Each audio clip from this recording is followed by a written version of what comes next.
Well, hello. It's time to check on my worm bins. This one has the red wigglers and the blue worms. So let's see what's going on.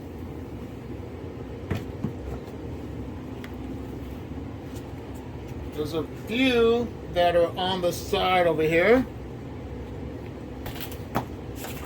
So I'm going to take these and put them back into the bin. I'm not worried about these worms. I've been thinking about these worms, how they're pretty amazing and how they reproduce. And the fact is, once they become mature worms, when they have their clatilium, it's that band around them that they're able to mate.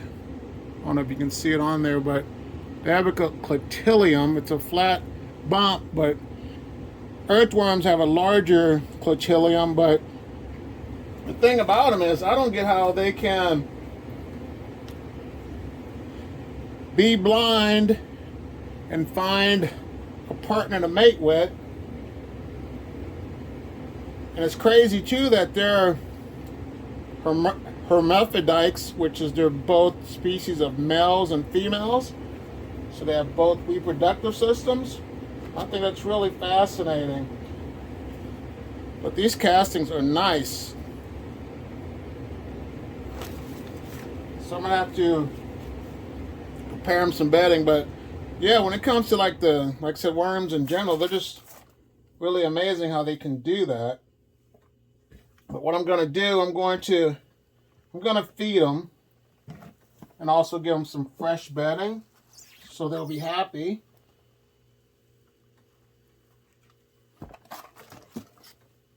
Yeah, there's really no bedding in here. So let me prepare that for these worms so they'll be happy. So what I'm going to give them is some cardboard and some shredded newspaper for their bedding. There they go, freshly prepared bedding. Now with worms, I don't know how they do it. There goes some celery. They're blind, and they're able to find another worm to mate with a worm. You gotta think that's pretty amazing. And another thing that worms do that we don't do, that they complain. They don't care what their spouse looks like because, like I said, they can't see them. But I'm going to put an orange peel in there too. A banana peel. Put the celery in there. Give them some grit.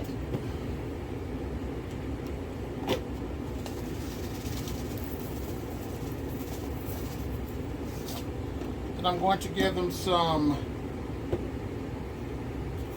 of the worm chow right here.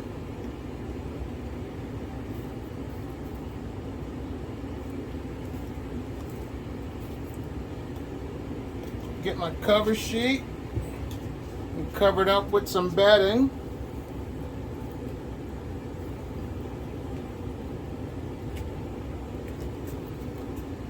To let them get back to their mating and eating and all that other stuff that the worms do.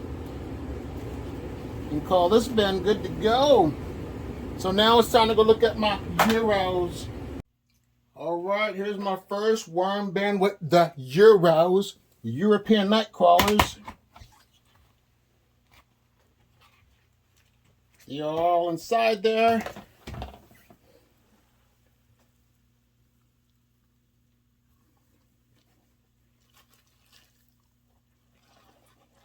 They're right here eating the food scraps. So I'm going to just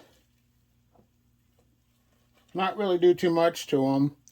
Just give them a little extra in there. Let me move some stuff over.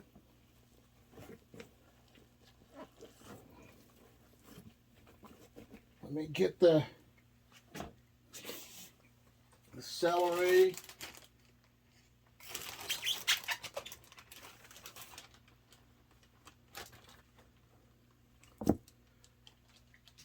some of the other stuff in my other container with some banana peels. I'll throw a little grit on there for them.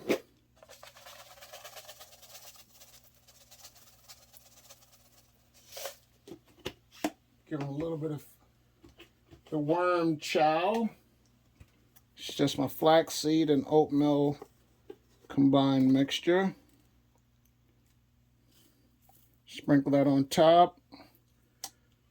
Just cover them up with some bedding and not bother them, because this bin looks alright because I just added new bedding recently.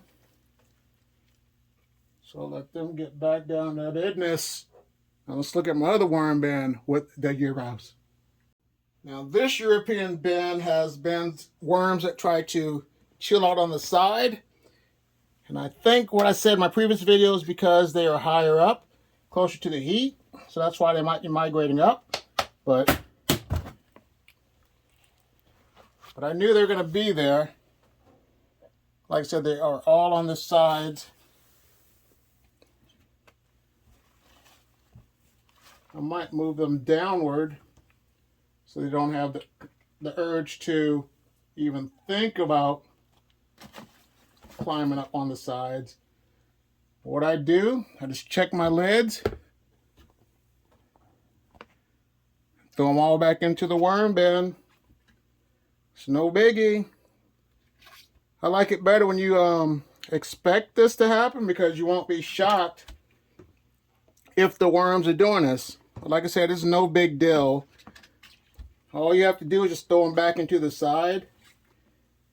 And that's the thing that I have learned being a worm farmer. So let me put some food in there for them.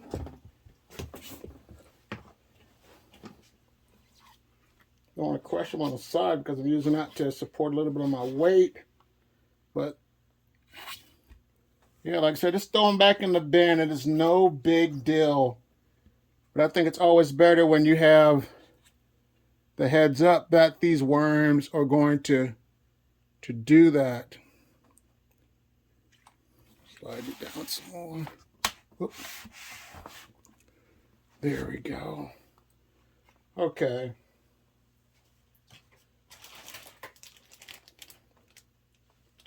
Make sure nothing's on my fingers. Let's kick this, give them some food scraps. A little bit of celery in there. Give them some worm chow.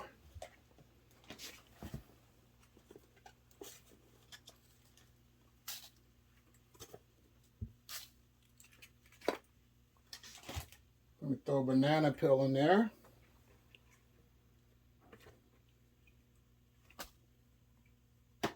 And get a little grit as well.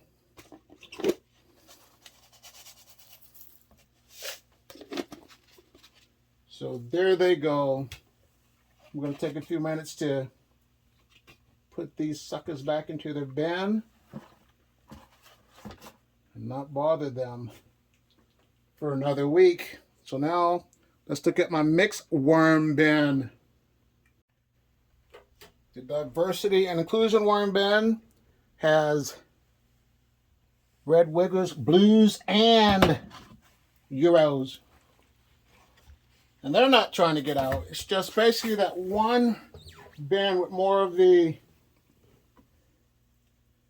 Euros in it. And like I said, from my research, I'm thinking now it is because it's warmer up there and they are attracted to the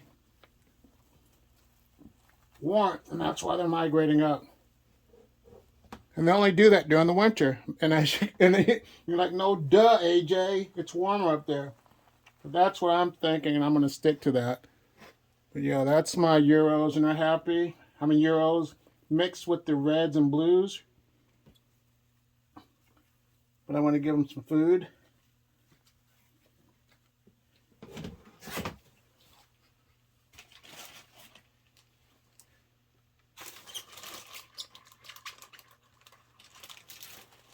There they go. It's not too much. It's a little bit of lettuce or celery.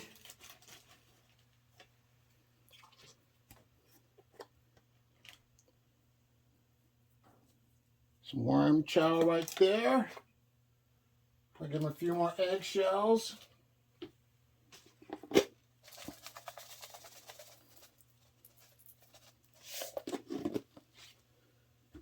Cover it up. And call this one good. Now let's try to look at my other worm bin with the junk mail in it. This junk mail worm bin has red wigglers, blues, and euros.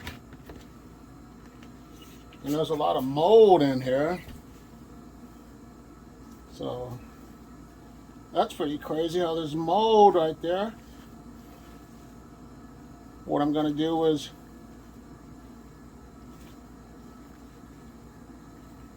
move stuff around and allow my worms to go ahead and consume that mold. I never experienced mold in my worm bins before, but there's not a lot of worms in here, so I can't feed them a lot. But I'm not going to, guess I won't even feed them. I'm going to just mix that around and call this one good. But I can't deprive them. I got to give them a little food. So let's see what's left in here. I'll give them one banana peel and a little grit on top.